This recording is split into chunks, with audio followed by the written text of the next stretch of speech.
Et donc, merci pour votre attention pour cette première partie, pour cette introduction. Et nous avons le plaisir d'accueillir avec nous aujourd'hui Stéphanie Lumbers de la FEBA qui va nous partager les actualités réglementaires.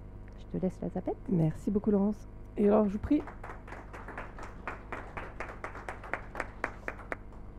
de m'excuser pour ma voix un peu rocailleuse parce que non seulement c'est la canicule mais il y a aussi des pollens.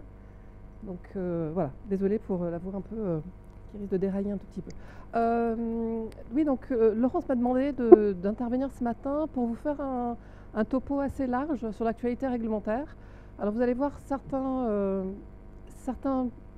réglementations en rapport assez direct avec la digitalisation, d'autres un rapport qui pour l'instant n'est pas évident.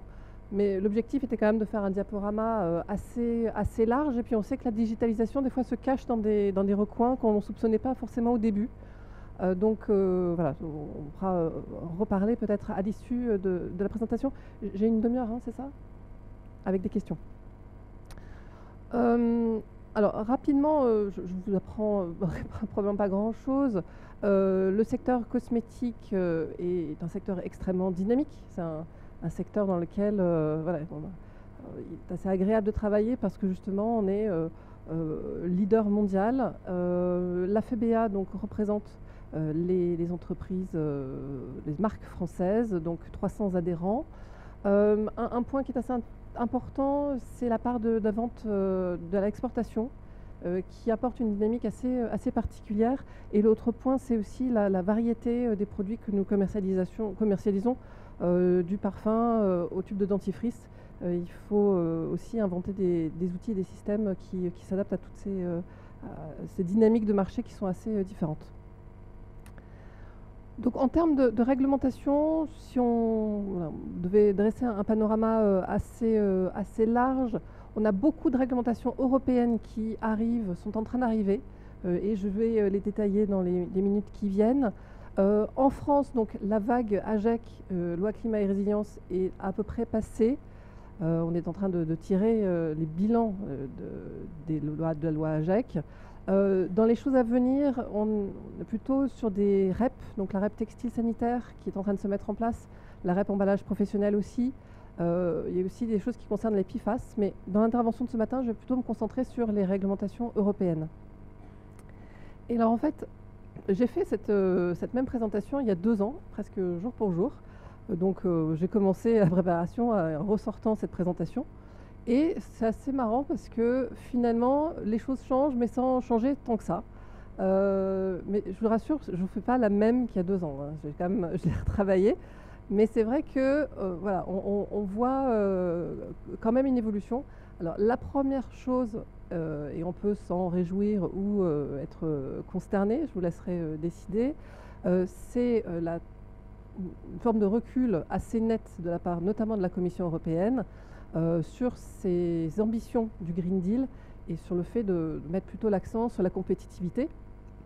Donc avec un recul sur certains calendriers, voire même une suspension pure et simple de certains textes.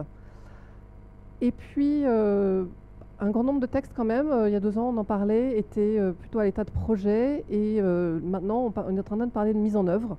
C'est notamment le cas du règlement emballage et pour ESPR qui nous intéresse en termes de digitalisation au plus haut point, début des travaux du forum Ecodesign.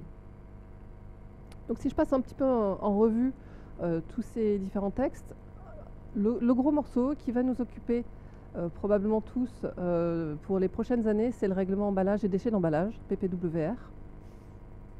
Donc c'est un texte extrêmement dense hein, qui a été publié en décembre 2024, qui traite vraiment de toutes les composantes des emballages, et à la fois emballage ménager mais aussi emballage professionnel. Le premier point qui est important, c'est le fait que ce soit un règlement et qui remplacera la directive et donc d'application directe, donc une harmonisation complète du cadre européen sur ces emballages et déchets d'emballage. On a ensuite des objectifs et des ambitions en termes de réduction des déchets, de recyclabilité, de contenu en plastique recyclé et biosourcé, remplissage et réemploi et l'harmonisation des marquages de tri. parce que donc oui, j'y reviens juste après. Harmonisation des marquages, oui. Vous connaissez l'infoterie en France, le petit bonhomme Triman et puis le cartouche avec où il faut mettre son emballage. Maintenant que c'est fait, que tous les emballages vendus en France contiennent ce Triman, il est l'heure de passer à de nouvelles consignes de tri qui sont encore en train d'être conçues. Donc il est un tout petit peu trop tôt pour se préparer, mais en tout cas, il faut bien l'avoir en tête. Ces nouvelles obligations seront effectives à partir de 2028, mais avec 3 ans d'écoulement des stocks. Et on aura la créa complète de ces infoteries en 2026. Il y aura aussi donc des marquages sur les contenants à déchets, je vais y revenir dans un instant. Off-pack, des infos qui peuvent être digitalisées, ce qui concerne la capacité d'être réemployé. Et puis des marquages volontaires mais harmonisés sur le contenu biosourcé et recyclé. Et des obligations de marquage pour les emballages consignés, qui concernent peu les emballages cosmétiques à ce jour. Donc pour l'harmonisation des consignes de tri que j'évoquais, le système qui a été retenu par la Commission s'inspire d'un système dit nordique, parce qu'appliqué déjà dans plusieurs pays du nord de l'Europe, Danemark, Suède, Norvège, Islande, Finlande. Et le système, en fait, le système est le suivant. Vous avez des pictos sur les déchets qui vous donnent le matériau dont est fait le déchet, l'emballage. Et ensuite, vous avez un marquage identique sur le contenant à déchets, qu'il soit privé ou sur la voie publique. Et donc, le consommateur, il rapproche les deux éléments et il sait où mettre son déchet. Alors évidemment, ça pose des questions. L'usage des couleurs, pas du tout évident, surtout en cosmétique. On n'a pas forcément, même juste en termes d'impression, au-delà même de l'aspect marketing, on n'a pas toujours accès à toutes les couleurs Pantone quand on imprime sur des packs. Donc on est en train de discuter, il y a eu des consultations là en cours sur la forme que tout ça va prendre. En tout cas, le principe général est celui-là. Et donc il y aura des pictogrammes pour indiquer que le contenant est en verre, en carton, en plastique, que sais-je. Comme je le disais, on aura les détails pratiques sur la mise en œuvre en 2026 pour une mise en œuvre 2028. Ensuite, le règlement de déforestation importée, donc lui a été publié en 2023. L'objectif général est que tous les produits vendus dans l'UE, un certain nombre de matières issues de la déforestation potentiellement, donc notamment en ce qui nous concerne le palme, la pulpe de bois, et donc qui sont commercialisées dans l'UE, il faut avoir justifié de l'absence de déforestation à travers une procédure de diligence raisonnée. Donc ça va impliquer de réaliser une traçabilité et une transparence de la chaîne et jusqu'à la plantation. Donc c'est extrêmement ambitieux, notamment pour le palme, qui est la matière que je connais le mieux parce que c'est celle dont on se sert en cosmétique.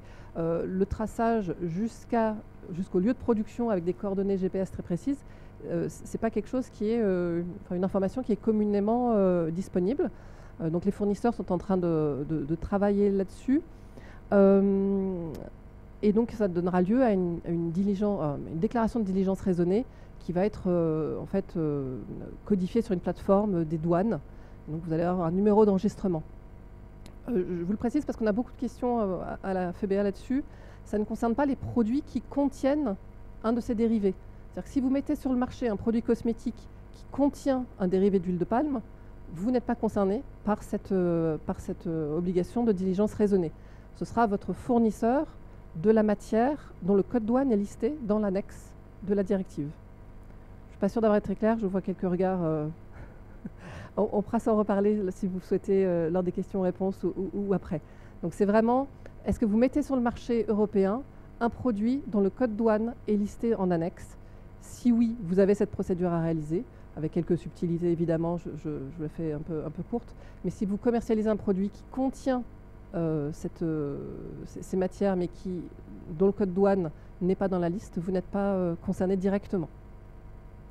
En revanche, donc l'application de ce règlement a été repoussée d'1 an pour permettre notamment aux plus petites entreprises de se mettre en conformité. Nous avons également donc les directives sur le reporting, devoir de vigilance et de la durabilité. Je suis bien. Donc ça, ce sont les directives CSRD et CS3D. Donc la CSRD a été publiée en 2022, transposée en droit français en décembre 2023. La France était plutôt à la pointe de cette réglementation, plutôt très volontariste. Et puis, pourquoi est-ce que je suis en mode... Ah oui, pardon, parce que je n'ai pas réalisé, pardonnez-moi, que j'avais l'accès présentateur. Mais comme je n'arrive pas à lire, c'est pas grave. Pardonnez-moi. Donc, je vous disais que l'État français était plutôt très volontaire sur cette question, et puis on a eu un rétropédalage assez net. Donc, les entreprises dites de la vague 1, donc les très grands groupes, ont publié début 2025 leur reporting, et pour les entreprises de la vague suivante, on a un report de 2 ans, donc publication en 2028, et avec de possibles, des discussions en cours en tout cas sur le contenu lui-même de la déclaration. La CS3D, donc la directive sur le devoir de vigilance, lui a été publiée il y a 1 an. La transposition a été repoussée. On n'a pas de nouvelles. Il y a des discussions en cours sur un report de toutes ces obligations à 2029 de mémoire. Mais enfin, tout ça est encore en discussion. La Commission européenne a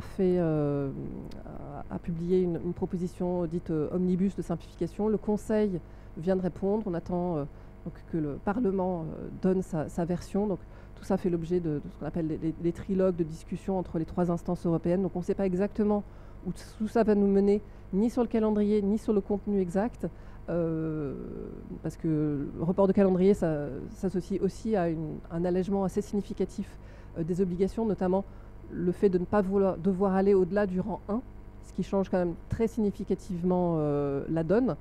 Pas du tout pareil de devoir faire une devoir de vigilance sur l'ensemble de la chaîne que de juste s'arrêter à vos propres fournisseurs. Donc pas mal de flou là-dessus. Ce que je sais, c'est que pour la CSRD, les entreprises qui avaient déjà démarré leurs travaux, en tout cas celles avec lesquelles j'échange, ont plutôt tendance à poursuivre. Donc malgré le fait que ça ne sera peut-être plus une obligation légale pour... Enfin en tout cas ça sera une obligation légale pour un plus petit nombre d'entreprises, pardonnez-moi. On sent quand même que celles qui avaient démarré vont jusqu'au bout de l'exercice. Bon, ça, c'était les obligations, les changements de calendrier, mais c'était ce que je vous ai dit sur la directive dite Stop the Clock qui repousse publication en 2028 des données 2027 pour la vague 2, mais qui est sur un nombre d'entreprises bien moins important.